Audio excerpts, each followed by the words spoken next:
In the beginning, God chose Adam and established his kingdom on earth. God was with Adam in his kingdom, but Adam sinned. So God, who was life, left this earth and death entered. The lifespan reduced to 120 years, which further reduced to 70 to 80 years. And Satan became the ruler of this earth, and death entered into mankind. But God promised to return back.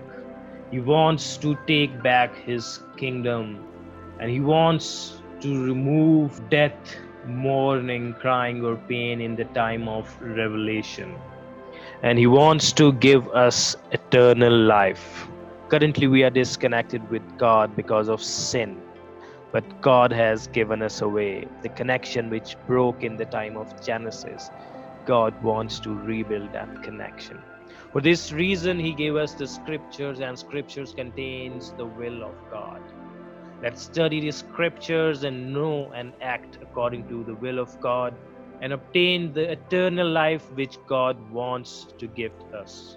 Let's receive the open word and enlighten our hearts and minds spiritually. If you like our video and want to learn about the will of God logically and according to the scriptures, subscribe to our channel and click the bell icon so that you would be the first to receive the open word.